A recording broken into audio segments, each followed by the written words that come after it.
करेंगे तो सिंड्रोम यानी सिंड्रोम क्या है, आज इसके बारे में बात करेंगे। आज आपको सिंड्रोम के बारे में हर एक फिगर के साथ इसके बारे में वर्णन करेंगे, ठीक है दोस्तों। और तो बताएंगे कौन सिंड्रोम क्या होता है और कौन सिंड्रोम में क्या दिक्कतें आती हैं और कौन सिंड्रोम में कैसी वृद्धि आती है, इसमें कमी आती है, इसके बारे में बात करेंगे दोस्तों। ठीक है दोस्तों, तो वीडियो में बने रहिएगा और पूरे वीडियो को अंत तक देखिएगा। आपको मुझे उम्मीद है कि आपको ये पूरी भाषा आसानी समझ में आएगी। चलिए दोस्तों, पहले बात करते हैं सिंड्रोम कि सिंड्रोम किसे कहते हैं, सिंड्रोम क्या है। इसके पिछले क्लास में आपको हम गुणसूत्र पढ़ाए थे, तो क्रोमोसोम, ये बात आप जाने थे कि क्रोमोसोम जो होता है ना, ये हर एक व्यक्ति में, मानव में, ये निश्चित किसी भी जीव जंतु में, क्या दोस्तों, तो किसी भी जीव जंतु में जो क्रोमोसोम होते हैं ना, ये निश्चित होते हैं, निश्चित जोड़े पाए जाते हैं। अगर पुरुषों की मानव बात करने देखिएगा, तो अगर मानव बात करते हैं, अगर लड़का की बात करते हैं, इसका गुणसूत्र क्या होता है। अच्छा, एक मानव में 23 जोड़ा गुणसूत्र होते हैं, अर्थात 46 होते हैं, ठीक है। तो इसमें से होगा ना 22 प्लस XY गुणसूत्र होगा। जबकि लड़की की बात करते हैं ना, इसका जो 22 प्लस XX होता है, यानी 22 दूनी के 44, 43, 45 और एक 46 हो जाएगा। यानी कुल कितना गुणसूत्र होता है, 46 होता है। जबकि जोड़ा में बात करें तो 23 जोड़ा होता है दोस्तों, यानी कुल कितना होता है तो 46। इसकी अगर जोड़ा में बात करते हैं तो 23 जोड़ा होते हैं। ये गुणसूत्र की जोड़ा में पढ़ने की परंपरा बहुत पहले से है, यानी इसको जोड़ा में लिखा जाए। यहाँ देखिए क्रोमोसोम की, यानी क्रोमोसोम की फिगर होती कैसी है। पिछले क्लास में आपको क्रोमोसोम की फिगर हम बनाए थे, उस फिगर में देखिएगा ना, तो फिगर कुछ इस प्रकार की एक्स आकृति की थी, यानी इस आकृति की, यानी एक्स आकृति की होती है। तो ठीक उसी प्रकार हम एक्स आकृति की क्रोमोसोम की फिगर बनाए हैं। या 1 जोड़े 2 3 4 5 करते करते अंतिम 23 जोड़े तक लाए हैं। यानी कुल संख्या काउंट कीजिएगा तो कितना हो जाएगा दोस्तों, तो 46 हो जाएगा। लेकिन 46 से मतलब नहीं है, ये आप एक्स मत समझिएगा, इसको समझिएगा ये गुणसूत्र है। हम एक्स नहीं लिखे, बस गुणसूत्र जो क्रोमोसोम होती है ना, ये एक्स आकृति की होती है, तो इसलिए हम एक्स आकृति की बनाए हैं और 23 जोड़ा गुणसूत्र लिखे हैं। तो ये बात आपको समझ में आया कि किसी लड़का किसी लड़की में, यानी लड़का का क्रोमोसोम क्या होता है तो 22 होता है, जबकि 23वां जोड़ा क्या होते हैं, XY होते हैं। और लड़की में 22 और 23वां जोड़ा क्या होता है, XX होते हैं। ये अंतिम जोड़ा, ये 23वां जोड़ा जो होता है दोस्तों ना, ये गुणसूत्र को क्या कहते हैं, ये 23वां जोड़ा है, ये गुणसूत्र ये लिंग का निर्धारण करता है कि आने वाला संतति लड़का होगा या लड़की। ये कौन का निर्धारण दोस्तों, ये करता है 23वां जोड़ा। जबकि 22 जोड़ा गुणसूत्र, जो 22 जोड़ा गुणसूत्र होता है ना, ये दोनों में समान होते हैं, यानी पुरुषों में और महिलाओं में ये दोनों में क्या होते हैं, 22 जोड़ा समान होते हैं। और 23वां जोड़ा गुणसूत्र, 23वां जोड़ा गुणसूत्र होता है दोस्तों ना, ये क्या होता है ना, तो ये आपका लिंग निर्धारण करता है 23वां जोड़ा गुणसूत्र। तो 23वें जोड़ा गुणसूत्र लिंग निर्धारण करता है, जबकि 22 जोड़ा गुणसूत्र ये क्या करता है, ये दोनों में समान होते हैं, जो पुरुषों में होगा वो महिलाओं में होगा। तो दोस्तों बात करें सिंड्रोम के बारे में, तो सिंड्रोम होता क्या है, इस गुणसूत्र में कमी या वृद्धि आ जाना।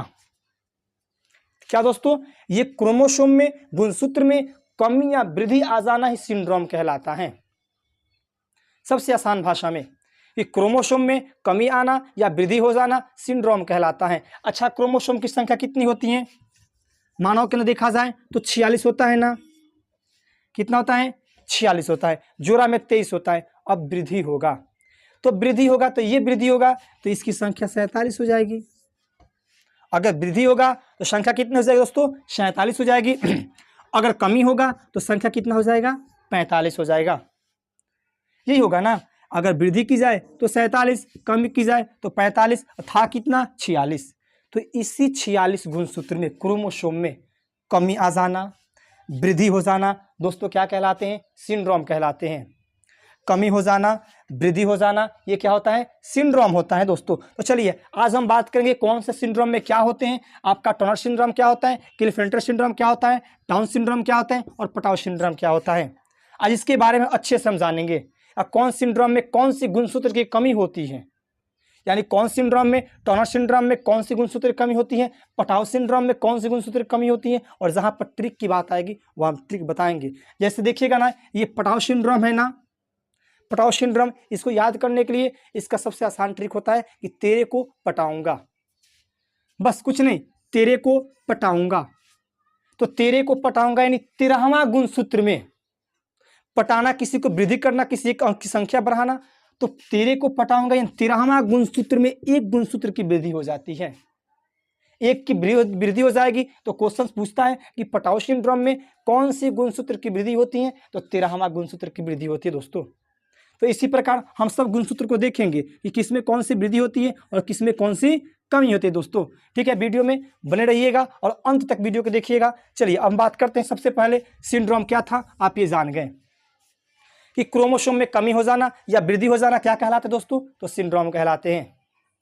क्रोमोसोम में कमी हो जाना, वृद्धि हो जाना, ये क्या कहलाएंगे दोस्तों, तो सिंड्रोम कहलाएंगे। अब सिंड्रोम का मुख्यतः ये 4 भाग में बांटे हैं, यानी इसके अन्य भाग और भी होते हैं, लेकिन सबसे इंपॉर्टेंट इस 4 भाग को देखेंगे।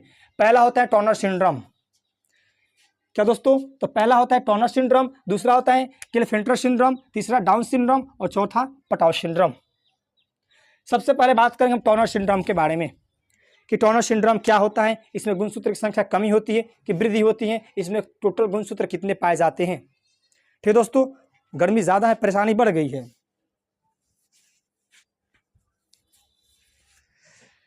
चलिए तो हम बात कर रहे थे किसका, टर्नर सिंड्रोम का। तो टर्नर सिंड्रोम क्या होता है, तो टर्नर सिंड्रोम में अगर दोस्तों बात करते हैं तो टर्नर सिंड्रोम जो है ना, तो टर्नर सिंड्रोम में गुणसूत्र की संख्या यानी क्रोमोसोम की संख्या एक कम हो जाती है, अर्थात 45 हो जाती है।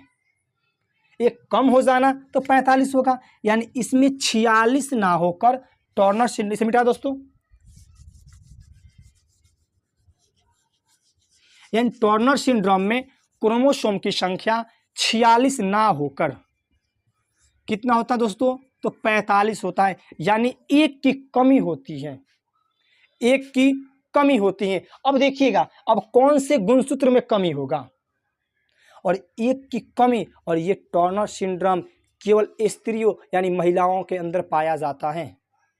टर्नर सिंड्रोम केवल महिलाओं के अंदर पाया जाता है। इसमें स्थिति ये होती है ना, आप ये देखिएगा, ये पहला जोड़ा, दूसरा जोड़ा, तीसरा, चौथा, पांचवा, छठा, 7वां, 8वां, 9वां, 10वां तक करते आते हैं, सब जोड़ा है ना। और यहाँ अंतिम जोड़ा जो होता है ना, ये 23वें जोड़ा में एक गुणसूत्र की कमी होती है और यहाँ पर केवल एक ही गुणसूत्र होता है। और हम ये बात बताए थे कि 23वां जोड़ा गुणसूत्र लिंग निर्धारण करता है, यानी आने वाला संतति लड़का होगा कि लड़की, ये कौन निर्धारण करता है, 23वां जोड़ा गुणसूत्र। जबकि 22 जोड़ा गुणसूत्र पुरुषों और महिलाओं में समान होते हैं, किसी प्रकार का अंतर नहीं होता है। तो अच्छा ये अब बताइए कि किसी महिला में 23वां जोड़ा गुणसूत्र XX होता है और किसी पुरुष में XY होता है। अब इसके गुणसूत्र में कमी आ जाना, इस गुणसूत्र में कमी आ जाना, तो ये असंतान युक्त महिला होती है, यानी 23वां गुणसूत्र पूरा है ये नहीं है। अगर पूर्ण होगा तभी ना संतान बढ़ आगे बढ़ाएगा, संतान होगा। तो ये तो 23वां गुणसूत्र है नहीं, एक की कमी हो गई, और 23वां गुणसूत्र में एक की कमी हो जाने के कारण औरतों के अंदर बांझपन देखा जाता है।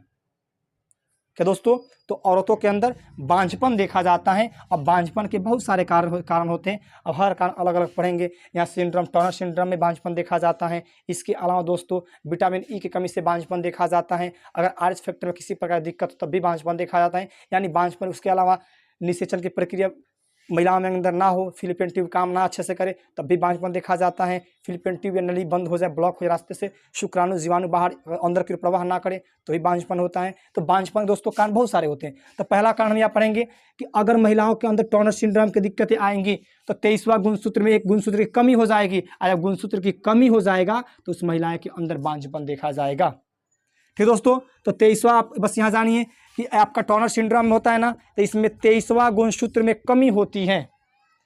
23वां जोड़ा गुणसूत्र में एक की कमी हो जाएगी, और कमी होने के पश्चात क्या होगा, उस औरत में बांझपन देखा जाएगा, और टर्नर सिंड्रोम केवल महिलाओं के अंदर पाए जाते हैं। ठीक है दोस्तों, चलिए अब दूसरा बात करते हैं क्लेफेंटर सिंड्रोम। ये क्या होते हैं, इसमें जो होता है ना, यहाँ आप देखें कि कितना था, तो यहाँ आप देखें 46 गुणसूत्र में क्या थे, तो एक की कमी हो गई यानी 45 हो गया। और ये क्लेफेंटर सिंड्रोम में देखिएगा ना, तो इसमें 46 होते हैं, लेकिन इसमें एक की वृद्धि हो जाती है। एक की वृद्धि होने से गुणसूत्र की संख्या कितनी हो जाती है दोस्तों, तो 47 होती है। और 47 कहाँ जाएगी, तो ये भी 23वां जोड़ा में ही जाएगा। किस गुणसूत्र में, तो 23वां जोड़ा में, यानी यहाँ पर एक और गुणसूत्र की वृद्धि हो जाएगी, एक और गुणसूत्र की वृद्धि हो जाएगी। तो कितना हो गया दोस्तों, यहाँ 22 से 44 हो गया, 3 कितना हो गया, 47 हो गया। यानी इसमें एक गुणसूत्र की वृद्धि होती है। तो अब गुणसूत्र की वृद्धि क्या होती है ना, तो महिलाएं में अगर x होगा, पुरुषों में xy होगा, तो यहाँ पर पुरुषों में एक और x की वृद्धि हो जाती है। ये पुरुष, ये महिला, पुरुष और ये महिला। और ये बीमारी जो होता है ना, क्लिफेंट्रा जो होता है सिंड्रोम, ये केवल पुरुषों के अंतर्गत पाए जाते हैं, महिलाओं में नहीं होती हैं।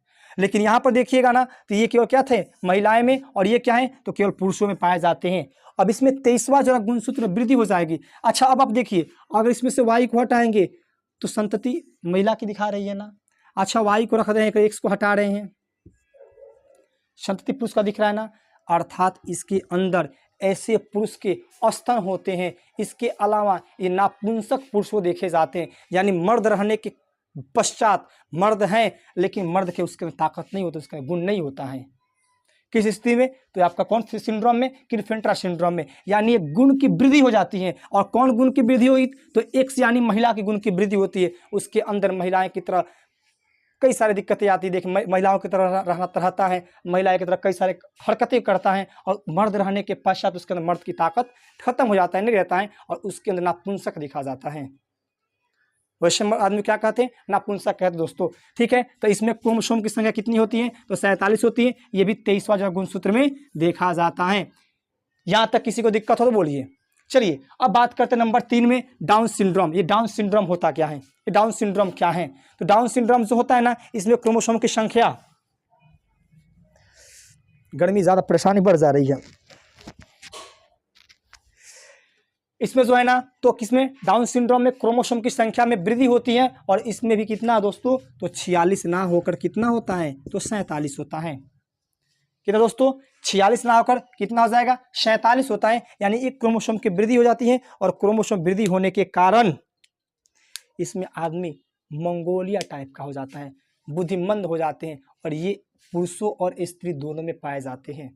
और इसमें क्रोमोसोम की वृद्धि 21वें जोड़े में, 21वें जोड़े में, यानी 21वां जोड़ा यहाँ पे ना, इसमें एक गुणसूत्र की वृद्धि होती है। तो याद रखना है कि टार्नर सिंड्रोम में 23वें जोड़ा में, क्लिफेंट्रा सिंड्रोम में 23वें जोड़ा में, और डाउन सिंड्रोम में 21वें जोड़ा में। यानी 21वें जोड़ा जो होते हैं ना, इसमें क्या होता है दोस्तों, तो इसमें सिंड्रोम एक गुणसूत्र की संख्या बढ़ जाती है, और बढ़ने के पश्चात ये रोग जो होते हैं पुरुषों और महिलाएं दोनों के अंदर देखा जाता है। इसमें शरीर बेडोल हो जाते हैं। यानी बेडोल का अर्थ कहना कई तरह के मतलब होते हैं, मंगोल टाइप का हो जाना। और मंगोल कैसे होते हैं, ओठ बड़ा हो जाना, नाक छोटा हो जाना, कान का गोल हो जाना, यानी ओठ का ऊपरी भाग फट जाना, कुबर निकल जाना, ये कई तरह की बीमारी आपको देखने को मिलता है। ठीक है दोस्तों, या ओठ मोटा हो जाना, ये कहाँ आएंगे देखने के लिए आपको, डाउन सिंड्रोम में। ओठ मोटा हो जाना, क्या ओठ मोटा हो जाना, जैसे पोटर होता है, पोरोरा होता है ना, तो पोरोरा का थोड़ा मोटा हो जाना, ये कहाँ आएंगे, डाउन सिंड्रोम में आएंगे। और कौन से गुणसूत्र में दोस्तों, तो ये होते हैं किसमें, 21वां गुणसूत्र में क्या होते हैं, 21वें जो गुणसूत्र में वृद्धि होती है। चलिए अब लास्ट बात करते हैं पटाउ सिंड्रोम के बारे में। तो पटाउ सिंड्रोम के आपको पहले ट्रिक बताए थे कि तेरे को पटाऊंगा, यानी 13वें गुणसूत्र में एक गुणसूत्र की वृद्धि होती है। 13वें गुणसूत्र में एक गुणसूत्र की वृद्धि हो जाएगी, और संख्या कितना हो जाएगा, 47 हो जाएगी।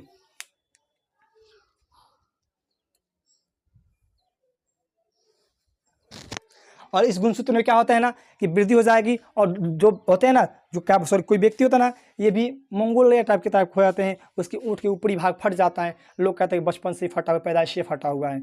ये कहाँ आते हैं दोस्तों ना, ये भी कहाँ आते हैं, पटाउ सिंड्रोम में आते हैं। और इस सिंड्रोम में जो होता है ना, तो किस में, तो बस याद रखना दोस्तों कि 13वें जो गुणसूत्र में जो होते हैं एक गुणसूत्र की वृद्धि होती है, और एक किसमें होता है, तो पटाउ सिंड्रोम में होता है दोस्तों। ठीक है, तो ये रहा आपका सिंड्रोम। अब अगले वीडियो में, नेक्स्ट वीडियो में आपको हम लेके आएंगे डीएनए और आरएनए क्या है, आज उसके बारे में अच्छे से हम पढ़ेंगे। ठीक है दोस्तों, तो आज के लिए इतना काफ़ी है, फिर मिलेंगे एक नेक्स्ट वीडियो के साथ।